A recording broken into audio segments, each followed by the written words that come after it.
News Talk 820 WBAP, now on FM at 93.3. Make it a preset, y'all. 800-288-WBAP is our number, 800-288-9227. We are going to preview the debate right now. A couple of questions I have for you. Number one, how biased are you expecting the CBS moderators to be? Nora O'Donnell and Margaret Brennan. That was a big one I wanted to ask you. And also, how do you think J.D. Vance should handle his debate tomorrow with Tim Walz, and how should he go after Tim Walz? And do you think this debate could actually change your vote? Do you think it could affect the independent voters? 800-288-WBAP is our number, 800-288-9227. Chime in right now, line's wide open. I do think that it could have an impact. Traditionally, they say it doesn't, but actually you have a article in the AP talking about this today, that they think it is important and could make a difference. But at the margins, some analysts told the Associated Press, it usually isn't that important, but at the margins, it may matter. One little thing that somebody learns that Walz did could tip the scales, say, you know what, I was considering it, but I can't accept that. One thing. The same thing with J.D. Vance, but the problem is J.D. Vance has been out doing an insane amount of what do you call it, press conferences and interviews with hostile audiences or hostile networks, and he does them well. And so he's been sharpened. Now, Tim Walz is claiming through Kamala's people that he warned her. Oh, he gave me a warning before I offered him the job. He said, I'm not a good debater. Just want you to know that. But it quite possibly could actually be a rope-a-dope. He hasn't debated for years that I'm aware of as governor of Minnesota. Maybe the last time, I don't know when that was, 3-4 years ago. I don't know. But he hasn't done many debates, apparently. And he could come across really well, though. He's got that BS folksy thing, I have some bad grammar. Oh, gee, that kind of stuff. But here's the problem. I think J.D. Vance is absolutely brilliant. I think J.D. Vance can come in a rapid way with a, X-Acto knife, or like a surgeon, and go in there and get one little precision strike here, one little precision strike there in the course of going back and forth over and over again throughout the night. I think that's very possible. And J.D. Vance has no shame. He doesn't shirk from things, whether he's right or not. He doesn't shirk from things. And that's a good thing, because if they see hesitation, if they see flim-flamming or struggling, that'll hurt them. And I think that J.D. Vance could possibly give a bad blow to Tim Walz tomorrow night. And the way I think he could do it, of course I could be wrong, but the way I think he can do it, because Tim Walz's folksy thing will be fine, but J.D. Vance will lay out facts, but like simple ones, about his trips to China, about what his students have said about him and his trips to China, about the admitting he was paralyzed and was wrong to wait 3 days to call in the National Guard to stop the St. George Floyd, blessed be his name, riots. Some call him George Fentanyl, but call him what you will. He refused to stop the riots for 3 days. His wife left the window open and loved the smell of the burning riots, the tires, she said.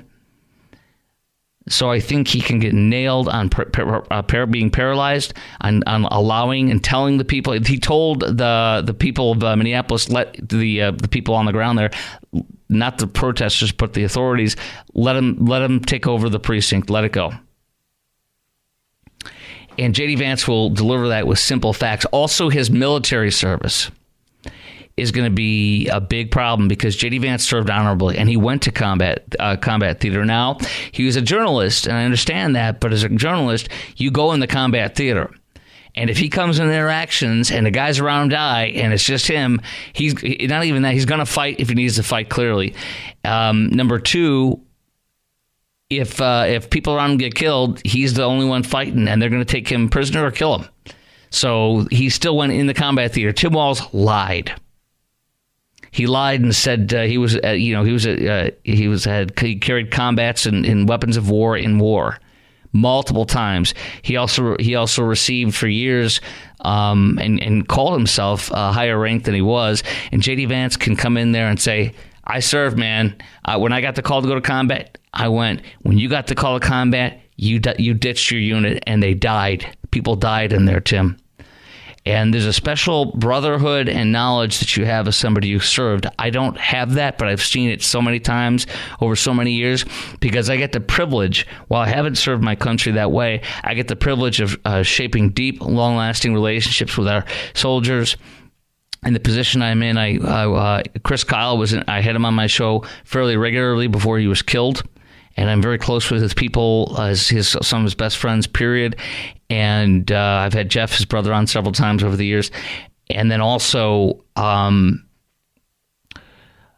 working with fathers whose sons were killed in action to raise money for them, raise scholarships for them. And there's so many precious, dear stories and memories I have, including going on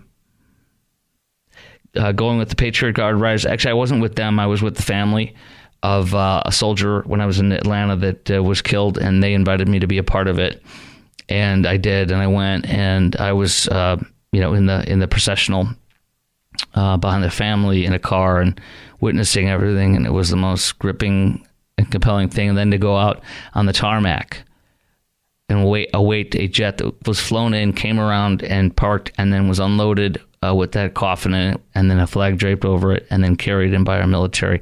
And I was right there on the tarmac around the Patriot Guard Riders and the family.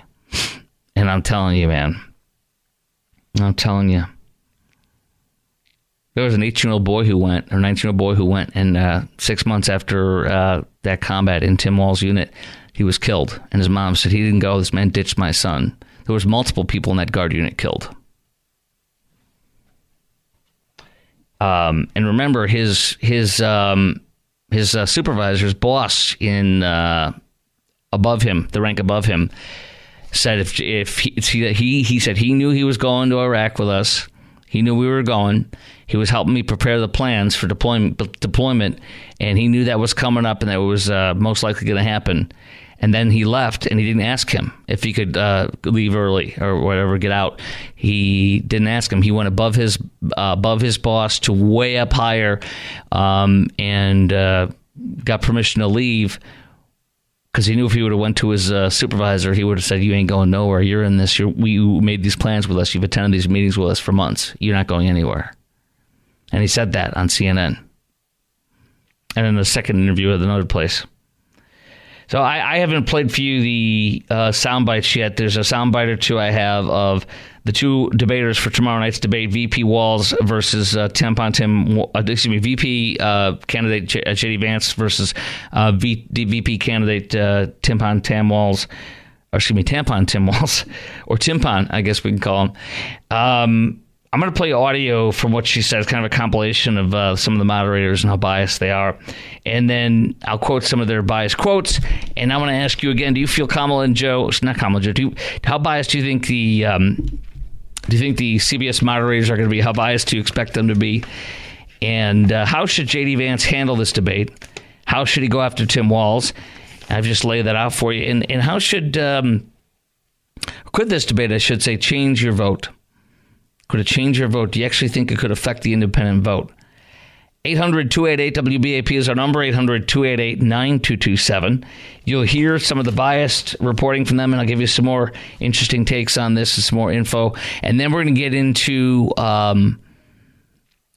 the former Dallas police officer, Amber Guyger, coming up for parole and release, and what the reaction of Botham Jean's family is and why I have an issue in what's going on with this. I'll tell you all about that as well coming up next on the Chris Crock Show. We'll be continuing the show here in about 2 minutes at 16 after the hour on News Talk 820 WBAP and now on FM at 93.3. Excellent song. News Talk 820 WBAP now on FM at 93.3. Make it a preset, y'all. 800-288-WBAP, 800-288-9227. Really a great song. Great memories for all of us. Let's get into it, y'all. Here's Nora O'Donnell and Margaret Brennan. Some of the quotes pulled by Newsbusters, I believe it is, or MRC. Newsbusters. Here we go. Let me play them for ya. And he's really talking about... Whoa, let me start over again. It's loud. Here we go.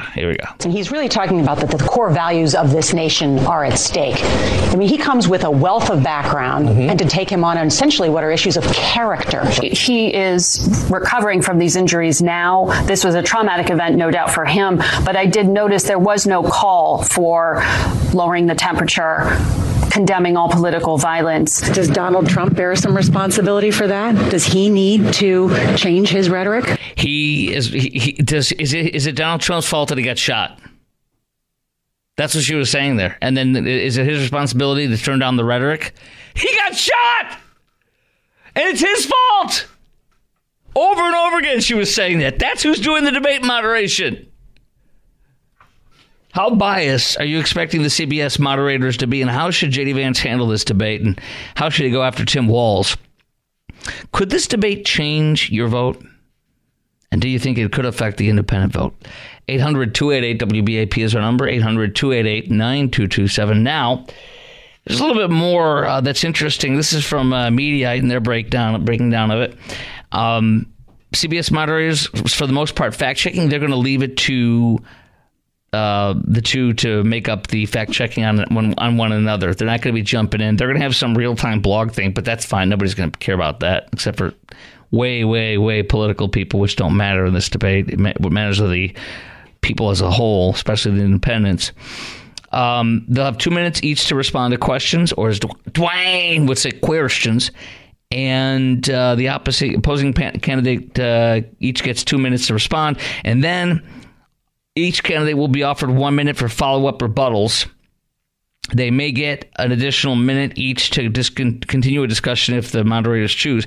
Now, listen, the goal for the candidates for the debate is for the candidates to debate and hold one another accountable. CBS News is not going to be doing a fact check like that horrible biased team was from ABC News. Those two twits, embarrassing.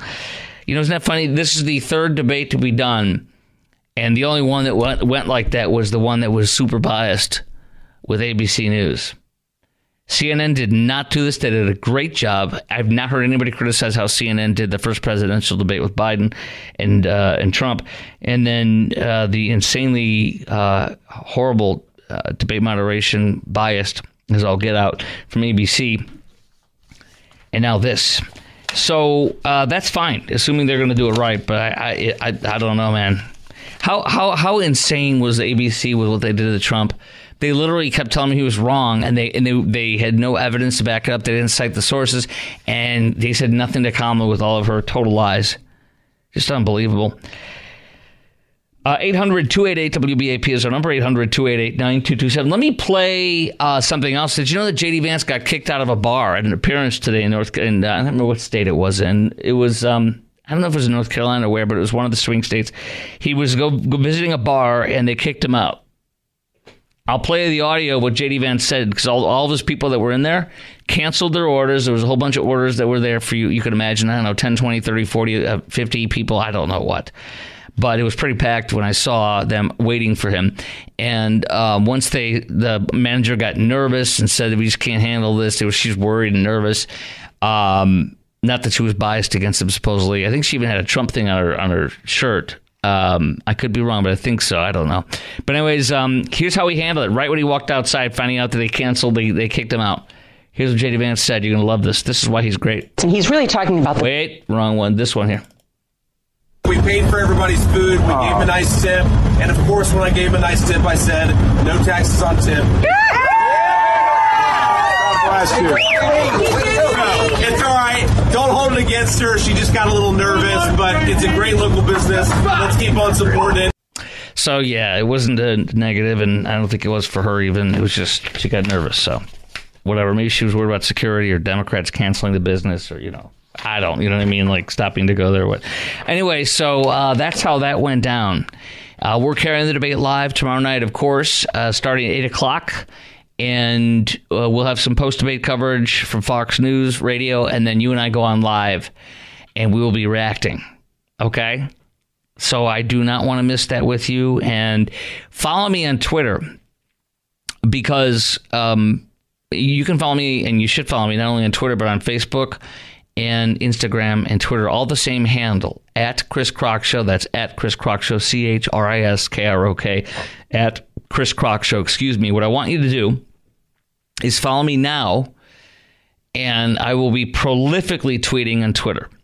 So my real-time reactions, I catch because I aggregate a lot. I have a lot of people over the years in my job that I've found that are amazing, and they help me look good too.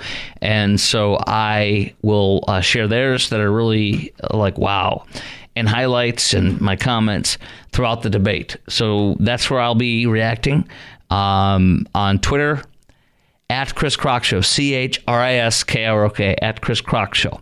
Follow me on Facebook. There's a great Kamala meme, a Kamala Halloween costume that I put on my Instagram feed, my Facebook page, and on Twitter. Okay, next on the Chris Crock Show, former Dallas police officer Amber Guyger up for parole after serving 4 or 5 years of her sentence of 10 years for killing Botham Jean. Mom is outraged that she could be released this year, and she's urging people to write letters to the parole board on what they think should happen. She still has not, to me, there's no way to me it's clear she still hasn't forgiven Guyger. Now, I cannot wait to get into this with you next, and I want you to be thinking about this, how you're going to answer this. What would you tell the Texas Board of Pardons and Parole if you sent them a letter? Because the mom's asking you to do that. What would you tell the Board of Pardons and Parole? And I'll tell you what I would tell the Board of Pardons and Parole. And all that's next. News Talk 820 WBAP, now on FM at 93.3. 800-288-WBAP is our number. 800-288-9227. News Talk 820 WBAP, now on FM at 93.3. 800-288-WBAP. Make that a preset, by the way. 800-288-WBAP, 800-288-9227. So there's a lot of stuff on this. It's a very touching case and gripping case, and I want to be sensitive, but on the same token, there are some real issues I have with what I'm hearing from the family that concern me, not the Guyger family, but the Botham Jean family. I mean, I have to say, I mean, I cannot imagine losing my son. I mean, that's number one. I cannot imagine losing my son. And I cannot imagine how angry and disgusted and a lot more than I would be at the person who went into the wrong apartment, built an apartment, and shot and killed my son, whose only crime was smoking weed in his house and having a door that was broken and having an apartment complex, who was so bad with labeling and marking things that as I told you, what they should be doing is suing the apartment complex for liability. And sure enough, the day the criminal case was finished, the first thing they did was do what I said. They sued the apartment complex it was their fault that she walked into that house. And that's exactly what the Texas Ranger said. And he also said it was mistake of fact. And that Texas Ranger that released his findings that she shouldn't be charged with anything is a black guy, just for perspective. The idea that he would feel like this is a racial thing. It wasn't a racial thing. The apartment complex numbers, the doors were very poorly labeled. Each floor on levels when you're parking was not labeled what floor it was. And a tremendous amount of people, we're talking like 5 to 10 people testified. They literally took their dog out for a walk, came upstairs, went into their apartment, said, "Why is there a purse in my apartment? Oh my gosh, I'm on the wrong floor." There was a guy who took his dog out for a walk, came back, and there was a person on the thing. He's like, "Oh my gosh, I'm in someone else's apartment. How did this happen?" There's nothing's labeled. And he lived there. There were several other people that testified the exact same thing. The photographers went over there from Dallas police, investigated everything like that, and they were complaining, from what I remember, that they couldn't see, and there was no labels on the floors, on anything, on the parking, on the levels of the apartment complex. I mean, it's stunning. And the Texas Ranger testified that those doors were not locking. They had these electric doors. They're electric doors where it like locks automatically. He said, I tested all of them. It may be related to humidity, but many of these doors do not lock when they're supposed. They have auto close and auto lock, and they don't. I repeat, they don't. And that's how Guyger, at the end of a 11-hour shift, I think it was a 12-hour shift, beat to high heck. I'll even say it, beat to hell, carrying her Kevlar vest in her hand and her duty belt. I think she still had a uniform on, but I think she had her Kevlar vest on still with the uniform, but she had her duty belt in her hand and all this heavy police equipment she was carrying. The door was open. She pushed it open, and then, whoa, who is this guy? And then some freakouts happened by both sides. I'm sure I'm not being negative on him for being stoned, but I'm sure him being stoned didn't help the matter either, his reaction. And so I don't know if he went towards her. I don't know if he freaked out in a way that made her feel threatened. I don't remember the exact thing. But here's the thing. If you are in your home and somebody's in there, you can shoot them and kill them if they're an intruder. And so that's why the Texas Ranger ruled that it was a mistake of fact and that there was no crime. And that was not allowed to be used as it was not admitted to what it was not admissible in court for some reason. It's like, are you kidding me? That would have killed the case. To this day, the woman, Amber Guyger, the only mistake she made was not realizing she was in the wrong apartment. And I'm very sorry that he lost his life, but I want to start with this. The mother has still not, to me, the evidence shows that she still hasn't forgiven her. And she is angry as all heck that they're letting her out possibly in 4 or 5 years instead of 10 years. I think Amber Guyger has served her time. I think this woman, I pray to God that she will not be persecuted when she comes out. And my prayer, my hope for her is that she'll be released this year. And the family is, do you remember what the brother did? He got up and went towards the stand when she was there. And he said, Judge, may I give her a hug? She stepped down off the stand. The judge said yes, which never happens. He embraced her. She embraced him. And he wept in front of the world. Botham Jean's little brother exemplifies exactly who God is and what he wants us to do. You take somebody off of you take them off of your hook and you put them on God's hook. That's how you can forgive. It doesn't stop accountability, but because literally all people do when they don't forgive is they drink poison thinking it's hurting the person they're drinking it. They're drinking poison thinking it's hurting them, and it's not. And that's what I'm seeing in the comments today from Botham's mother. And I don't want to be nasty, but I got to be truthful on what I'm seeing here. She said a few things here, like, she's caused my family tremendous hurt, tremendous pain. She ought to remain where she is. Okay, that's fine. She needs to serve her entire 10-year term, which is well below sentence that one receives for murder of an innocent man in the comfort of his home, doing nothing wrong. And then the audacity of Amber Guyger. I think her sister, Allie Jean, said, no, it's the mother. The audacity of Amber Guyger. After taking away my son, now what do you want the parole? She said, and I'll give you some more quotes here, but what do you want the parole board to do? She says in her post, send in your letters right now. So I want to ask you, and I'll share some more of the statements that look like she still has not forgiven him, but the son has a long time ago, and he's so much in a better place mentally and physically and spiritually because of that. And that's what we all need to do. So I want to know, Mrs. Jean is asking everybody to write in letters to the parole board to tell them how you feel. If you were writing that letter, what would you be telling the parole board, the Texas Board of Pardons and Parole? What would you be telling them today if you wrote a letter about Amber Guyger, whether she should be released or not? That's what I want to hear from you. And I also want to know if you think Amber Guyger has paid enough for this alleged crime. I call it an alleged crime because she didn't mean to hurt anybody that was innocent. It was an honest mistake of fact, which is actually gets you out of using deadly force for a situation, that exact situation.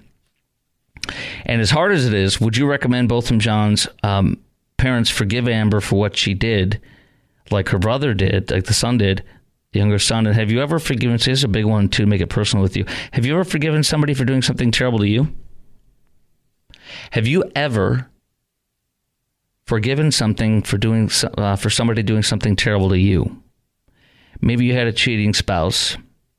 Maybe somebody that you love or held in high regard or that you cared for was stealing from you. Maybe somebody stole your spouse away from you. We had that happen in our extended family. And it's hard feelings to ever get over after that, understandably. 800-288-WBAP is our number. Chime in right now. Lines wide open. 800-288-9227. As hard as it is, would you recommend Botham Jean's parents to forgive Amber Guyger for what she did? And have you ever forgiven somebody for doing something terrible to you? Tell us about that. Tell me about that. And what would you tell the Texas Board of Pardons and Parole if you were going to write them a letter? Has Miss Guyger paid enough for this alleged crime? I mean, what more do you want her to do? I think the family needs to forgive. The mother needs to forgive like the brother, her son did. And I think she's being eaten from the inside with anger and a lack of forgiveness. 800-288-WBAP is our number. 800-288-9227.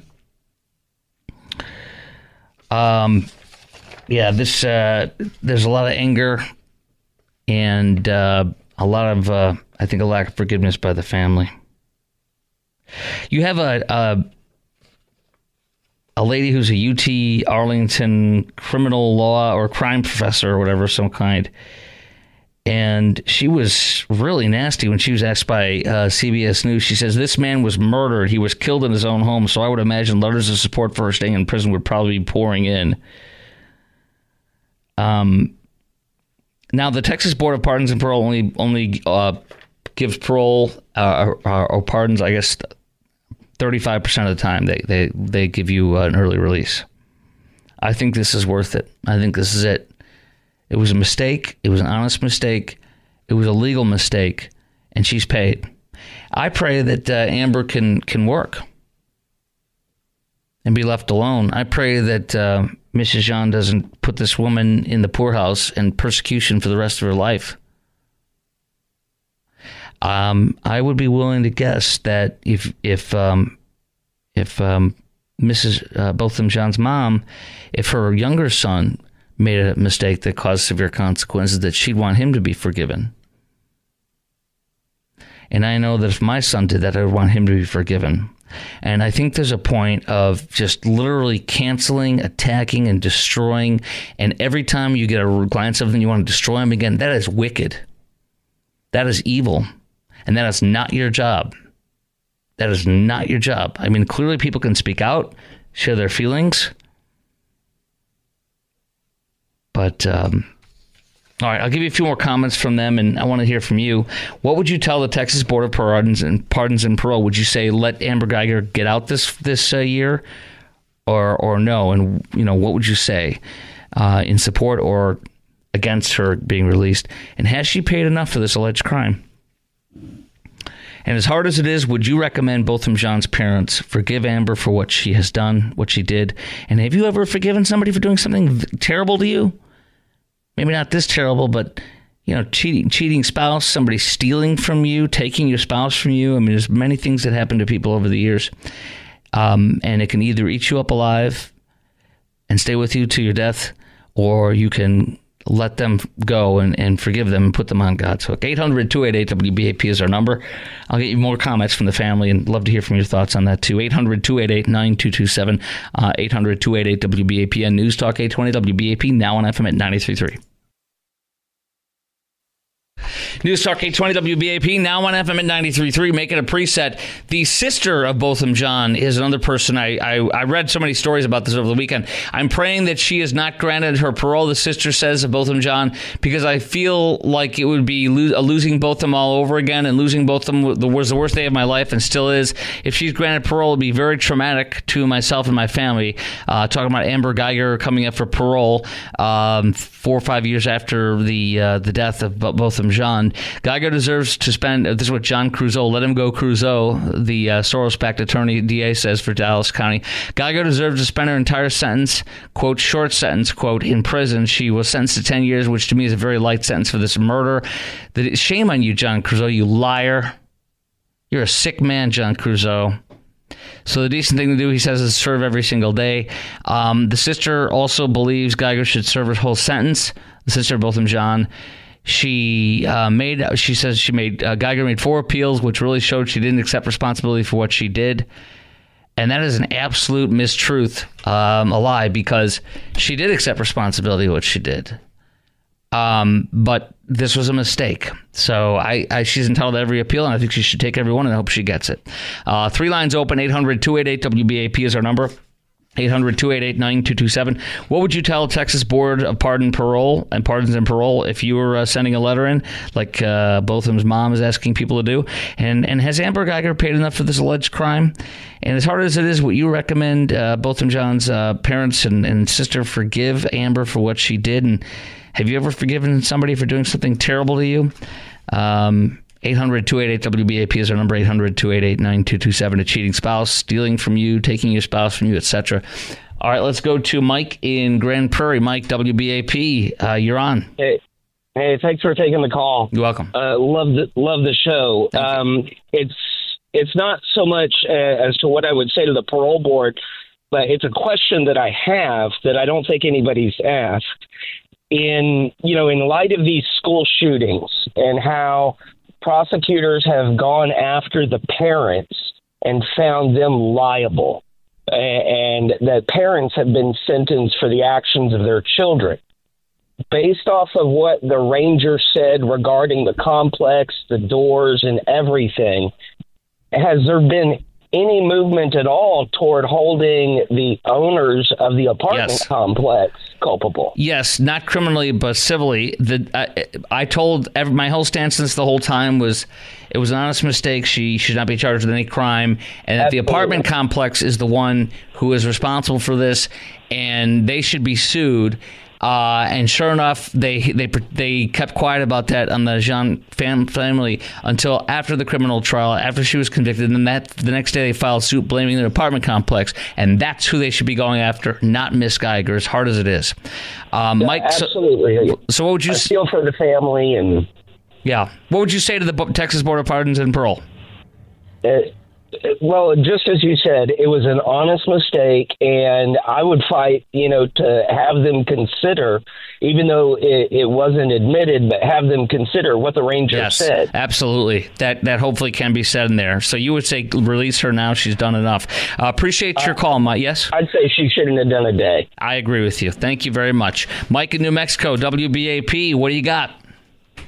I think these freak accidents, these tragic freak accidents happen all the time. I believe it was a mistake. She wasn't paying attention to the numbers. If there were numbers up there or not, I don't know. They were, but they're not where they normally on apartment places. They're higher up. And you don't look at the number every time you go to your door, do you? I mean, you just right. But if you believe her that she walked into the wrong apartment and killed this poor guy, then you have to say, okay, she's done more than enough time. Her life is ruined. Yeah. Anyway, I mean, it's like, good grief. I mean, how much more do you want her to pay for? That's what really is disturbing to me in this. Something is wrong with this anger, rage, and lack of forgiveness. And it's not healthy. It's very unhealthy, and it's taking them down. God bless America, Chris. Thank you. We have to have a forgiving heart. Christ forgive us. We have to forgive one another. And this was a freak accident. I believe forgiveness is called for in this situation. I agree, my friend. Thank you. And what the brother of Botham Jean did at the end of that trial was unbelievable. and to this day is the most powerful thing that I've seen in I'd say a decade or so. I mean, it was on the news everywhere the next day, and it was the most beautiful thing in the world. And boy, did he share his faith by living it out in front of the world. All right, next on the Chris Crock Show at News Talk 820 WBAP and now on FM at 93.3. Do you own an EV? There's a very good chance your auto loan is underwater. There's a lot of car loans that are underwater now, brand new, just coming out. But guess what? A big chunk of them is EVs. I will tell you why. Oh, yeah. Next at 10:03 on News Talk 820 WBAP and now on FM at 93.3. Make that a preset. 800-288-WBAP is our number. 800-288-9227.